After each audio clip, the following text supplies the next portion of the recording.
The blood trail began where hope should have ended. At 4:47 a.m., when most of Fairgrove slept under Oregon's misty embrace, a German shepherd emerged from the darkness like a ghost returning from the dead. Each labored step painted crimson across the fire station's concrete, not just from his torn paws, but from the gruesome cargo clenched between his teeth. The shoe wasn't just any shoe, it was a woman's sneaker, white leather stained rust red, laces frayed and knotted around his jaw like a desperate message written in blood and terror. Lieutenant Sam Rivera had seen enough emergencies to recognize when something was catastrophically wrong, but nothing prepared him for the hollow desperation in those canine eyes. The dog dropped the shoe with a wet thud, looked directly into Sam's soul, and released a single bark that carried the weight of unspeakable horrors. This wasn't a stray begging for scraps. This was a soldier reporting for duty, carrying evidence of a crime that would shatter everything they thought they knew about the burned forest behind Old Mill Road. Within minutes, they were loading the rescue truck, the mysterious shepherd claiming the passenger seat like he owned it, staring straight ahead with the focused intensity of someone who knew exactly where evil was hiding and exactly how to find it. The abandoned shack leaned against time itself, rotting boards held together by secrets and shadows. Fresh claw marks gouged the door like desperate prayers, carved in wood, and inside the metallic stench of terror hung thick as fog. A child's shoe sat in the center of the floor, small, blue, decorated with cartoon characters, now smeared with something dark and unforgivable. But it was what the German shepherd did next that froze their blood. His ears snapped forward, body rigid as stone. Then came the growl, not of fear, but of pure, predatory rage. Someone was still here. Someone was still hunting. The dog bolted toward the back of the shack with the fury of a creature that had seen too much evil and refused to let it continue. Sam and Carla stumbled through collapsed beams and tangled undergrowth, chasing their four-legged guide deeper into the nightmare forest where screams echoed only in memory. They had found the killer's lair, but the monster wasn't finished. Somewhere in those woods, another victim waited in the darkness, and time was running out like sand through blood-stained fingers. The dog hadn't led them here just to witness past horrors. He had brought them to prevent the next one. But what they would discover in that final clearing would reveal a truth so devastating, so impossibly heartbreaking, that it would change everything they thought they knew about loyalty, loss, and the lengths one soul would go to save another. Don't forget to subscribe to our channel K9 Loyal Souls, where we uncover true stories of animals' bravery you won't believe until you see it. Some stories begin with heroes, others begin with the forgotten souls who become heroes when no one is watching. This is the story of Axel, a German shepherd who carried more than just scars through the burned forests of northern Oregon. He carried memories, guilt, and an unbreakable promise to the dead that would ultimately save the living.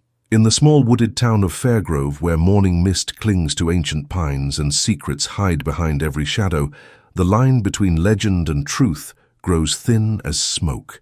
For 5 years, residents whispered about strange sounds echoing from the fire-ravaged woods behind Old Mill Road, howls that seemed almost human, movements in the darkness that defied explanation. But no one dared venture into that skeletal graveyard of blackened trees where tragedy had once consumed everything in its path. They didn't know that someone was watching, waiting, surviving on nothing but determination and the crushing weight of unfinished business. Fire Station 12 had always been the heart of this tight-knit community, its red doors opening to every emergency, every crisis, every call for help. But on that cold October morning, when dawn was still just a promise, those doors would open to something unprecedented, a case that would test every assumption about justice, loyalty, and the extraordinary lengths one creature would go to keep a promise made in blood. Lieutenant Sam Rivera and firefighter Carla Henderson were about to discover that sometimes the most important calls for help come not through radio static or emergency phones, but through the desperate actions of a soul who had been carrying evidence of evil for longer than anyone could imagine. What they thought was a simple animal rescue would become a race against time through a nightmare landscape where past and present collided in the most devastating way possible. Because Axel hadn't just survived in those woods for 5 years, he had been preparing, gathering strength, waiting for the perfect moment to lead them back to where it all began. And when that moment finally arrived, nothing would ever be the same again. The coffee had grown cold in their cups. The dispatch radio hummed its familiar static lullaby, and outside, Oregon's October wind whispered through the station's flagpole with the kind of restless energy that precedes storms.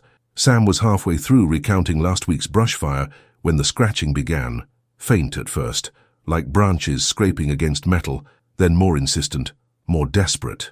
Carla paused mid-sentence, her trained ears catching something that didn't belong to the usual symphony of night sounds that surrounded their isolated station. Then came the whine, low and guttural, carrying a note of urgency that made both firefighters exchange glances, loaded with unspoken understanding that whatever waited beyond their door would change everything they thought they knew about their quiet corner of the world. Lieutenant Sam Rivera had opened that red door thousands of times over his 15-year career, but nothing could have prepared him for what stood trembling in the amber glow of the station's overhead lights. The German Shepherd was a living contradiction, simultaneously broken and unbreakable, defeated yet determined, his matted coat telling stories of survival that defied comprehension, ribs pressed against fur like prison bars, eyes sunken but blazing with an intelligence that seemed almost human in its intensity. But it was what dangled from his blood-stained muzzle that transformed this from a routine animal welfare call into something far more sinister. The woman's sneaker hung like a grotesque trophy, white leather now stained the color of rust and terror, pink stripes faded, but still visible beneath layers of dirt and something darker. The laces weren't just frayed, they were deliberately knotted around the dog's jaw, tied with the desperate precision of someone sending a message they couldn't speak aloud. Blood seeped from fresh wounds on his paws, each drop a breadcrumb trail leading back to horrors they couldn't yet imagine.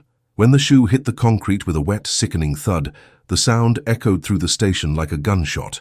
The dog's single bark that followed wasn't a request for food or shelter. It was a command, urgent and filled with the kind of authority that comes from witnessing unspeakable things and refusing to let them remain hidden.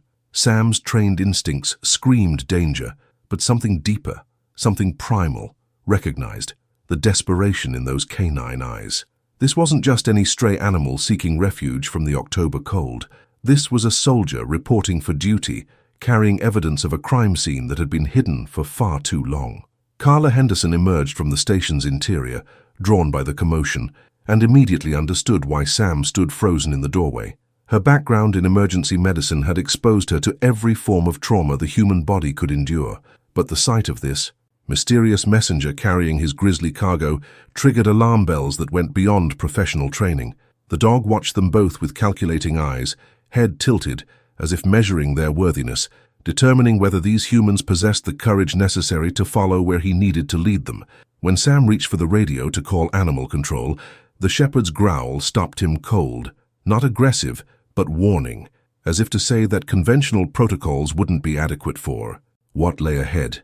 Time was running out for someone, somewhere in the darkness, and this four-legged harbinger of doom was their only guide to finding them before it was too late. The forest rescue truck's engine cut through the pre-dawn silence like a blade, but nothing was more unsettling than the passenger who had claimed the front seat with the entitlement of a seasoned partner. Axel sat rigid as a statue, eyes fixed forward through the windshield with laser focus, occasionally turning his head, left or right, as if following an invisible map burned into his memory by years of pain and purpose. Sam's hands gripped the steering wheel tighter than necessary, hyper-aware that they were essentially following a traumatized animal into one of the most dangerous areas in the county. The burned forest behind Old Mill Road had been off-limits since the devastating wildfire a decade earlier, when nature's fury had transformed thousands of acres of thriving woodland into a hellscape of charred stumps and skeletal remains. Even experienced hikers avoided this graveyard of trees, where unstable ground could give way without warning, and the air still carried the ghost scent of destruction. But their four-legged navigator showed no hesitation as they approached the tree line, his body language shifting from patient to urgent as familiar landmarks came into view. When Sam killed the engine, the silence that enveloped them felt heavy with unspoken secrets, broken only by the soft whisper of wind through dead branches and the distant call of a lone owl mourning the dawn. Carla checked her equipment, flashlight, radio, first aid kit, while watching Axel's ears swivel like radar dishes picking up signals beyond human perception. The moment Sam opened the truck door, the shepherd leaped to the ground and immediately began moving with the confidence of someone returning home after a long, terrible journey. His limp was pronounced, but didn't slow his determined pace as he plunged into the undergrowth, pausing only to ensure his human companions were following. The trail he chose seemed random at first, winding between fallen logs, ducking under low-hanging branches, navigating patches of unstable ground with the skill of someone who had traveled this route countless times before. But gradually, Sam and Carla began to notice the subtle signs that revealed this wasn't aimless wandering. Broken twigs marked their passage like breadcrumbs, and occasionally, caught on a thorn or pressed into soft earth, they found drops of dried blood that told a story of previous journeys through this nightmare landscape. The dog never looked back, never slowed his pace, moving with the grim determination of a creature carrying out a mission that had consumed 5 years of his life. Whatever waited for them deeper in these woods, Axel had been preparing for this moment since the day he first escaped into the darkness, and nothing would stop him from completing the task that had kept him alive when death would have been easier. The deeper they ventured into the skeletal forest, the more oppressive the silence became, as if the burned trees themselves were holding their breath in anticipation of what would be revealed. Axel's pace had shifted from determined to methodical, his nose working the air with the precision of a trained investigator, following an invisible trail that only he could decipher. The morning sun struggled to penetrate the canopy of dead branches overhead, casting eerie shadows that danced and shifted with each gust of wind, creating the illusion of movement where none should exist. It was Carla who spotted the first piece of evidence, her trained eye catching a splash of color that didn't belong among the monochrome palette of ash and decay.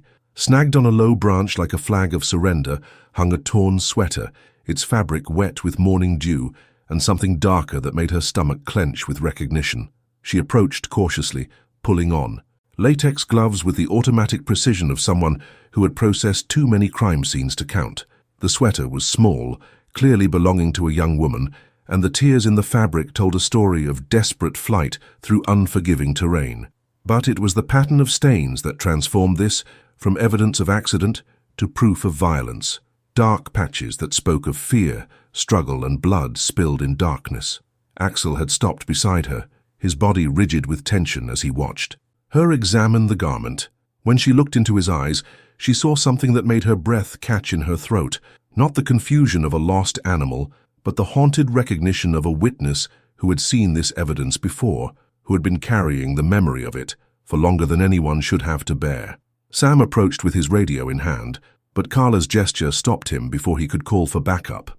Something in the dog's posture suggested they were far from finished, that this torn sweater was merely the first breadcrumb in a trail of horrors that stretched deeper into the woods than either of them was prepared to follow. As if responding to her unspoken understanding, Axel lifted his head and released a low whine that seemed to carry the weight of years of frustrated silence, the sound of someone who had been trying to communicate a terrible truth but lacked the words to make himself understood. Then, without warning, his ears pricked forward and his body went rigid as a hunting dog on point. He had detected something else, something that made every muscle in his scarred frame tense with anticipation. The growl that rumbled deep in his chest wasn't directed at them. It was aimed at whatever lay ahead, whatever was calling to him through the maze of dead trees and broken dreams. With a sudden burst of renewed urgency, he plunged deeper into the forest, leaving Sam and Carla no choice but to follow their mysterious guide toward a revelation that would shatter everything they thought they knew about the darkness that lurked in their peaceful community. The abandoned shack emerged from the undergrowth like a cancer growing from the forest floor, its weathered boards grey with rot and age, the roof sagging under the weight of years and secrets.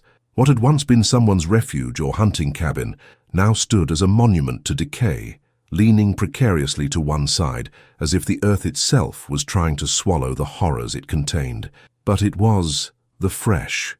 Scratches gouged deep into the wooden door that made Carla's blood run cold, claw marks that spoke of desperate attempts to either break in or break out, scored into the wood with the frantic intensity of someone fighting for their life.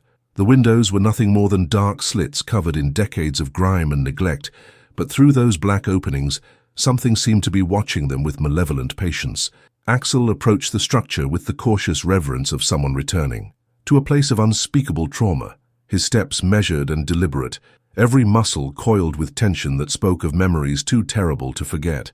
When Sam pushed against the door, it creaked open with the reluctant protest of hinges that had witnessed too much evil. revealing an interior that reeked of iron, decay, and something else that made their nostrils burn with recognition. The smell of fear itself seemed to have soaked into the very walls, creating an atmosphere so thick with dread. That breathing became a conscious effort. In the center of the single room sat a metal chair, its legs bolted to the floor with the kind of permanent installation that suggested this wasn't furniture, but equipment designed for a purpose too horrific to contemplate. Coiled ropes lay scattered across the floorboards, their fibers stained dark with substances that told stories of captivity and desperation, but it was the small blue shoe that stopped their hearts completely, child-sized, decorated, with cartoon characters that had once brought joy to some innocent soul, now smeared with dried blood that spoke of innocence destroyed. The shoe sat in the exact center of the room, like an offering on an altar of evil, placed there with the deliberate care of someone who wanted it to be found, who wanted the world to know what had happened in this place of shadows and screams. Axel approached the tiny sneaker with the reverence of a mourner at a grave, gently nudging it with his nose before looking up at them with eyes that held 5 years of accumulated pain. His whimper wasn't just sound. It was pure emotion, given voice, the cry of a soul who had discovered this evidence before and had been powerless to act on it until now. Then, without warning, his entire body went rigid as steel, ears snapping forward toward the back of the shack with predatory intensity. The growl that followed came from somewhere deeper than his throat. It erupted from the very core of his being like the voice of vengeance itself, promising that whatever evil had used this place as its hunting ground was about to face judgment from a source it never saw coming. What happened next would haunt Sam and Carla for the rest of their lives, the moment when their guide transformed from wounded survivor into avenging predator. Axel exploded from the shack like a missile launched from hell itself, his injured paws finding purchase on ground that should have been impossible to navigate at such speed.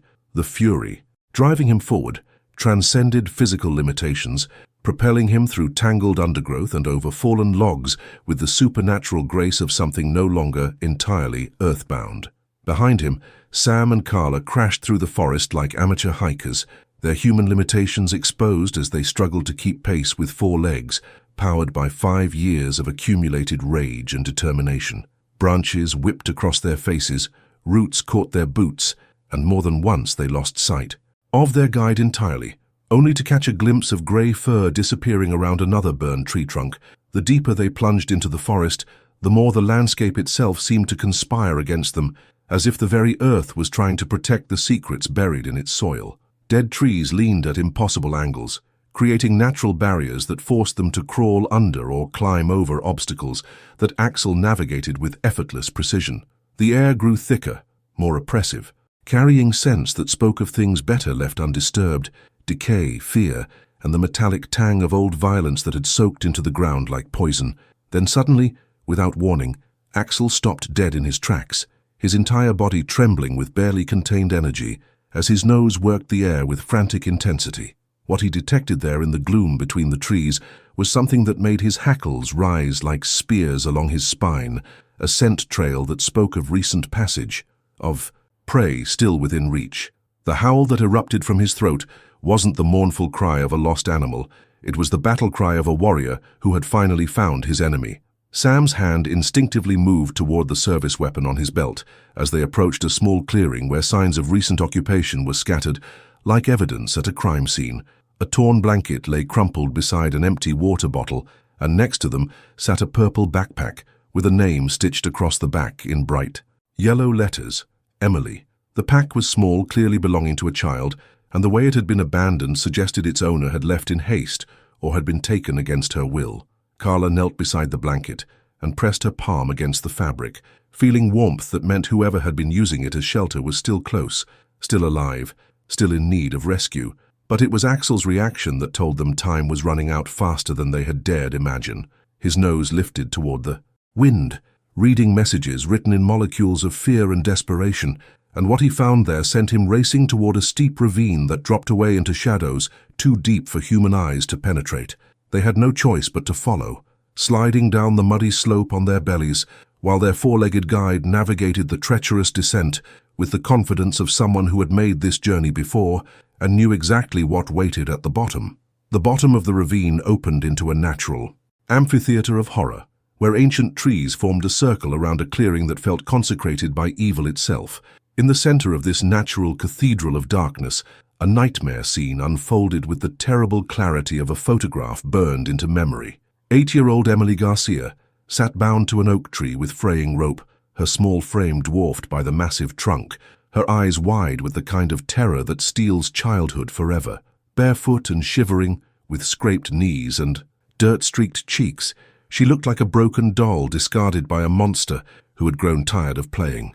Standing over her with the casual indifference of someone who had done this before was a man whose very presence seemed to pollute the air around him. Tall, gaunt, wearing a grey hoodie that had seen better days, his back turned toward the approaching rescue party, as if he had all the time in the world to complete whatever twisted ritual he had planned. In his right hand, catching the filtered sunlight like a shard of ice, a knife gleamed with the promise of unspeakable violence. Walter Briggs, though they didn't yet know his name, radiated the kind of casual malevolence that spoke of a soul so thoroughly corrupted that redemption was no longer even a distant possibility. When he heard the approaching footsteps, he turned with the lazy confidence of a predator who believed himself untouchable, his eyes reflecting the same emptiness that had consumed his humanity years ago. But what he saw approaching through the trees wasn't what he expected. Instead of the helpless isolation he had counted on, he found himself facing 2 armed firefighters and something far more dangerous than any human adversary he could have imagined. Axel's transformation in that moment was complete and terrible to witness. The injured, limping stray who had begged for help at the fire station was gone, replaced by something primal and unstoppable, a force of nature shaped by 5 years of guilt, rage, and an unbreakable promise to the dead. His lips pulled back to reveal teeth that seemed larger than physics should have allowed. His eyes burned with an inner fire that spoke of justice delayed but not denied, and when he growled, the sound seemed to come from the earth itself. Sam's training kicked in with automatic precision as he drew his service weapon, his voice cutting through the forest silence like a blade forged from authority and desperation. "Hands where I can see them.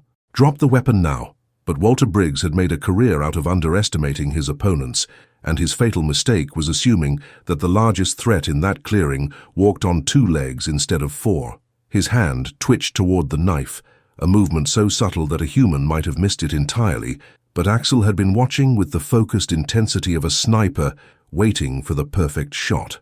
What followed happened so fast that later, when they tried to reconstruct the sequence of events, Sam and Carla would disagree about the details, but they would never forget the sound. The impact of 60 pounds of furious German shepherd hitting a grown man center mass with the force of divine retribution finally unleashed upon the world. In the aftermath of Walter Briggs's arrest, as paramedics tended to Emily's physical wounds, and Emily clung to Carla like a lifeline in a storm of trauma, the most devastating revelations were yet to come.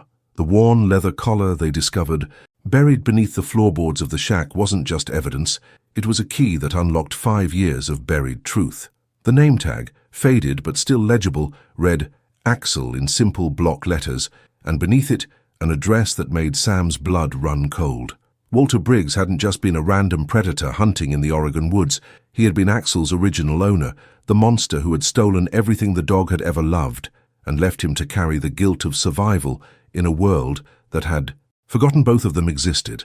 The pieces of the puzzle began falling into place with the horrible inevitability of a nightmare becoming reality. 5 years earlier, during a domestic dispute that neighbors had been too afraid to report, a young woman named Marissa Caldwell had vanished from Briggs's property, leaving behind only a trail of blood leading into the same woods where they now stood. Axel, then a failed police academy washout, living with his abusive owner, had witnessed the murder, but had been powerless to prevent it. The trauma had driven him to escape that night, fleeing into the forest with nothing but his memories and an unshakable determination to someday lead someone back to where the evidence was buried. For 5 long years, he had survived in the wilderness, watching the fire station from a distance, learning the rhythms of the rescue workers, waiting for the right moment to make his desperate gambit for justice. The bloody shoe he had carried for miles wasn't Emily's. It belonged to Marissa Caldwell, preserved in the frozen ground where Briggs had hastily buried her body, waiting for someone with the courage to follow an unlikely guide back to the truth. Emily's testimony, delivered in the soft, broken voice of innocence confronted by evil, revealed that Briggs had kept her alive for only one reason. He was waiting for Axel to return, knowing that the dog's loyalty would eventually bring him back to the scene of his original crime. It was a trap 5. Years in the making, a twisted game between predator and witness that had finally reached its inevitable conclusion. But Briggs had underestimated the depth of Axel's intelligence and the power of his connection to the human heart. Instead of returning alone and vulnerable, the dog had done something unprecedented. He had recruited allies, choosing Sam and Carla not randomly, but with the careful deliberation of someone who had observed them long enough to know they possessed the courage necessary to see justice done. The forensic team that arrived the following morning with cadaver dogs and ground-penetrating radar found Marissa's remains exactly where Axel's behavior had indicated they would be, less than 40 feet from where Emily had been tied, in a shallow grave marked by the dog's frequent visits over the years, wrapped in the same torn sweater they had found hanging from the tree branch, surrounded by soil that still carried traces of Axel's DNA from the countless nights he had spent lying beside her grave, keeping a vigil that had lasted half a decade. The night after Emily's rescue, as autumn rain drummed against the fire station windows like tears from heaven itself, Axel underwent a transformation that seemed to occur at the cellular level. The haunted desperation that had driven him through 5 years of wilderness survival began to fade, replaced by something that looked almost like peace, if peace could coexist with the bone-deep exhaustion of a soul that had finally completed its impossible mission. Carla found him lying beside the fire truck, his newly cleaned coat revealing scars that told stories of survival against odds that should have been insurmountable. Some were fresh, souvenirs from his desperate journey to drag evidence across miles of unforgiving terrain, but others were ancient, speaking of battles fought in darkness against predators, both animal and human. His eyes, no longer wild with urgent purpose, had taken on a different quality, still alert, still intelligent, but carrying the weight of someone who had seen too much and remembered everything. The veterinarian who examined him spoke in hushed tones about the miracle of his survival, cataloguing injuries that should have killed him years ago, malnutrition that should have left him too weak to hunt, and psychological trauma that should have broken his spirit entirely. Yet here he was, not just alive but victorious, having accomplished something that seasoned detectives with unlimited resources had failed to do. He had solved a 5-year-old murder case and prevented another tragedy from unfolding. Word of Axel's heroics spread through Fairgrove like wildfire, transforming him overnight from a mysterious stray into something approaching local legend. Children drew pictures of him in crayon and watercolor, depicting him as a 4-legged superhero with a cape flowing behind him as he raced through dark forests toward the light of justice. Veterans from 3 counties sent letters addressed simply to Hero Dog, Fire Station 12, sharing their own stories of loyalty, sacrifice, and the unbreakable bonds forged in the crucible of shared trauma. But it was Emily's daily visits that truly revealed the depth of Axel's transformation. Each afternoon she would arrive with her parents, carrying small gifts, a tennis ball, a sketch she had drawn, sometimes just a sandwich from her lunch that she wanted to share. Axel would greet her with the gentle dignity of a grandfather welcoming his favorite grandchild, allowing her to brush his coat and whisper secrets into his ear that seemed to heal something in both of them. Her nightmares began to fade as their bond grew stronger, as if his presence served as a living reminder that even in the darkest moments hope could survive, justice could prevail, and love could triumph over evil. The formal ceremony held by the city council was attended by hundreds, but Axel seemed barely aware of the crowd's adoration as the Medal of Valor was clipped to his collar. His attention was focused entirely on Emily, who stood beside him wearing the biggest smile anyone had seen from her since her rescue, her small hand resting on his head like a benediction that transformed them both from survivors into symbols of resilience itself. In the months that followed his transformation from ghost of the forest to guardian of Fire Station 12, Axel established a ritual that would define the remainder of his days and capture the hearts of everyone who witnessed it. Every morning, precisely 15 minutes before sunrise, he would rise from his custom bed beside the fire truck and make his way to the edge of the tree line where his long journey had begun. There, at the exact spot where pavement met wilderness, he would sit with the stillness of a living monument and stare into the depths of the forest that had been both his prison and his home for 5 long years. What he saw during those quiet vigils remained his secret, but those who observed from a distance understood they were witnessing something sacred, a daily communion between the living and the dead, a promise kept and renewed with each passing dawn. Sam often joined him during these morning meditations, bringing 2 cups of coffee and settling onto the bench the town had installed in Axel's honor. They would sit together in comfortable silence, man and dog united by their shared understanding of duty, sacrifice, and the weight that comes with having seen too much darkness. Sometimes Sam would speak softly about the cases that haunted his own dreams, and Axel would listen with the patience of someone who understood that healing comes not from forgetting, but from finding purpose in remembrance. The ritual never varied in its essential elements, but its meaning seemed to deepen with each repetition. On clear mornings, when sunlight painted the forest in shades of gold and amber, Axel's vigil felt like celebration, victory lap for a mission accomplished against impossible odds. On grey days when rain or snow obscured the tree line, his presence became more solemn, more protective, as if he were standing guard against the possibility that evil might try to reclaim the territory he had fought so hard to purify. Children from the elementary school began timing their walk to the bus stop to coincide with Axel's morning watch, drawing comfort from the sight of their 4-legged protector maintaining his steadfast vigil over their community. Parents found themselves explaining concepts of loyalty, justice, and sacrifice using the example of a dog who had refused to let death be the final word in his story.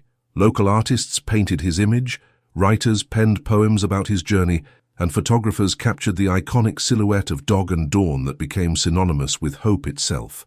But perhaps the most profound change occurred in the forest itself, as if Axel's presence had somehow exorcised the demons that had haunted those burned acres for so long.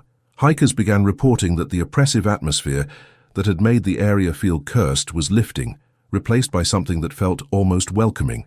New growth appeared among the skeletal remains of fire-damaged trees, and wildlife that had avoided the area for years began to return.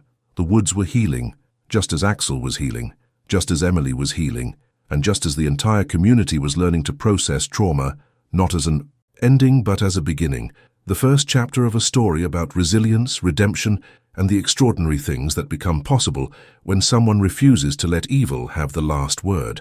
The end came not with violence or sudden tragedy, but with the quiet dignity that had marked every day of Axel's remarkable life since his transformation from wilderness survivor to beloved guardian. On a crisp November morning, exactly 18 months after he had first limped through the doors of Fire Station 12 carrying evidence of unspeakable horrors, he made a choice that would break hearts while simultaneously healing souls.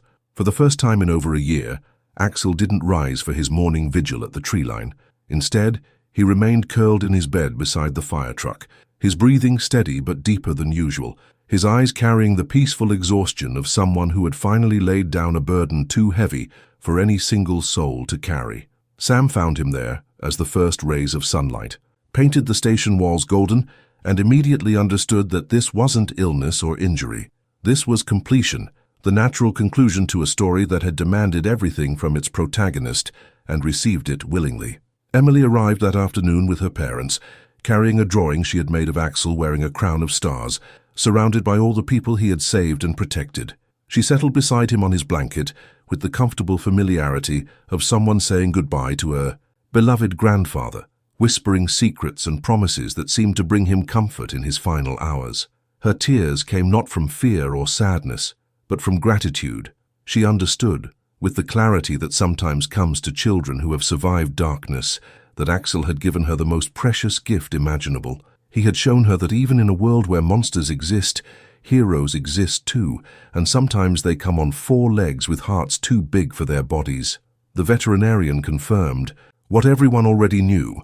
Axel's body was simply worn out from 5 years of surviving in conditions that should have killed him, followed by months of carrying the emotional weight of an entire community's gratitude. His organs were shutting down with the peaceful efficiency of a machine that had completed its purpose and was ready for rest. But there was nothing painful about his passing, nothing violent or traumatic, just the gentle surrender of a soul who had fought the good fight and could finally lay down his weapons. As sunset approached, Painting the fire station in shades of amber and gold that seemed to honor his passing, Axel lifted his head one final time and looked toward the forest that had been both his tormentor and his salvation. For a moment, his eyes blazed with the same fierce intelligence that had driven him to carry a bloody shoe through miles of wilderness, and those gathered around his bed understood they were witnessing something sacred, the moment when duty becomes legend, when flesh becomes spirit, when a simple dog becomes immortal. His last breath came as naturally as morning mist, rising from still water, carrying with it the weight of secrets finally told, promises finally kept, and justice finally served. The town of Fairgrove would remember this day not as an ending, but as a graduation, the moment when their hero completed his earthly mission and earned his place in that eternal pack where all good dogs wait for the masters they saved to find their way home. The ripple effects of Axel's story spread far beyond the borders of Fairgrove, Oregon, creating waves of inspiration that touched lives in ways no one could have predicted. Within weeks of his passing, the video of his medal ceremony had accumulated over 15 million views worldwide, shared not just as entertainment, but as proof that heroism comes in forms that defy expectation. Letters arrived daily at Fire Station 12 from every corner of the globe, a child in Tokyo who had named her new puppy Axel, a veteran in Australia who credited the story with helping him process his own survivor's guilt, a search and rescue team in the Alps that had adopted Axel's image as their unofficial mascot. But perhaps the most powerful testimonials came from those whose lives had been directly touched by similar tragedies. Parents of missing children wrote to thank the firefighters for showing that sometimes the most unlikely heroes emerge from the darkest circumstances, while survivors of violent crimes shared how Axel's refusal to give up had inspired them to keep fighting their own battles against trauma and fear. The dog training academy that had originally rejected Axel issued a formal apology, announcing the creation of the Axel program, a specialized track for rescue dogs who might not fit traditional parameters but possessed the heart and intelligence necessary for exceptional service. Detective agencies began incorporating animal behavior specialists into their cold case units, recognizing that sometimes the most reliable witnesses walk on four legs and communicate through actions rather than words. Walter Briggs, serving life without parole in Oregon State Penitentiary, became the subject of numerous psychological studies examining the connection between animal abuse and human violence. His case provided crucial data for law enforcement agencies developing early intervention programs designed to identify potential predators before they escalate to human victims. Ironically, the monster who had caused so much suffering inadvertently contributed to preventing future tragedies through the very evidence that his victim's loyal companion had preserved. Emily Garcia, now 10 years old and thriving in her recovery, had become an advocate for both animal welfare and child protection services. Her testimony before the state legislature, delivered with the quiet strength of someone who had stared evil in the face and lived to tell about it, helped pass legislation requiring mandatory reporting of animal abuse as a potential indicator of domestic violence.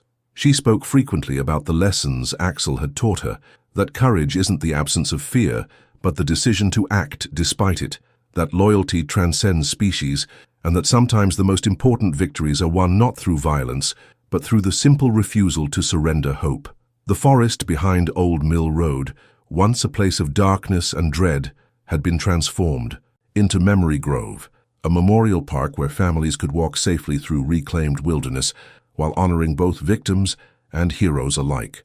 The trail that Axel had blazed through those burned acres was now a paved path lined with memorial stones, each one inscribed with stories of animals who had served humanity with unwavering devotion. At the trail's end, beneath the tall pine where Axel now rested, stood a bronze statue that captured him not in his final peaceful moments, but as he had been during his desperate journey, limping but determined, carrying evidence of truth in his bloodied mouth, eyes blazing with the fire of someone who would not let evil triumph.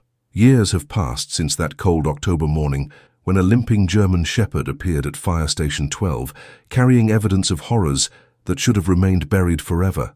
Yet questions linger in the Oregon mist, like ghosts refusing to rest.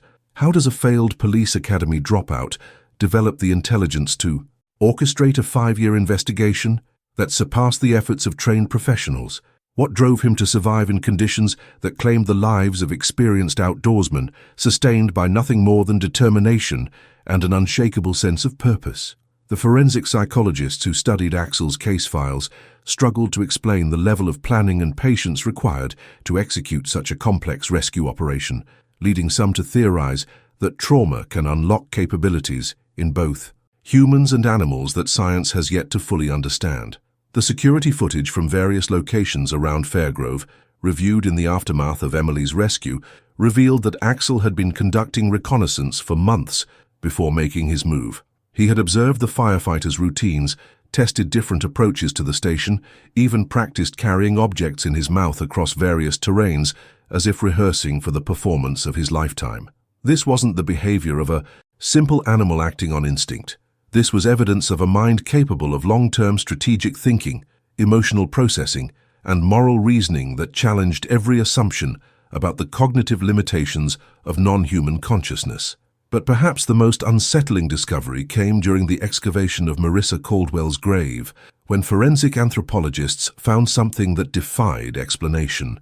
Buried alongside her remains were small gifts that could only have come from Axel. Sticks, arranged in careful patterns, smooth stones that showed signs of having been deliberately selected, even wildflowers that had been placed with ritualistic precision.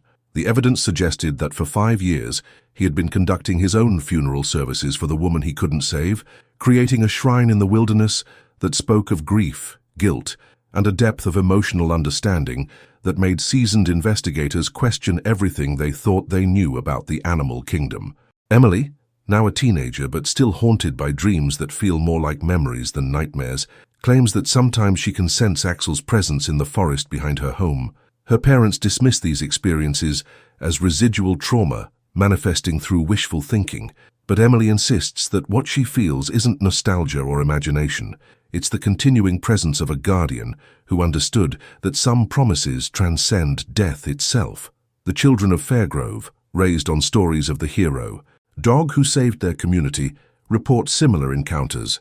Shadows that move with purpose through the trees, the sound of paws padding along forest trails where no living animal can be found, and most mysteriously, the occasional discovery of small objects arranged in patterns that seem too deliberate to be coincidental. Scientists scoff at such reports, attributing them to suggestion and collective mythology, but they cannot explain why missing hikers in the area are found with unusual frequency, often reporting dreams of being guided to safety by a grey form that vanished when they tried to focus on it directly. The truth, if there is a truth beyond what we can measure and quantify, may be that some bonds forged in the crucible of shared trauma become strong enough to transcend the boundaries that separate one existence from another. Perhaps Axel's story didn't end with his death, but merely entered a new chapter, one where his mission of protection continues in ways that are limited. Understanding cannot fully comprehend, leaving us to wonder.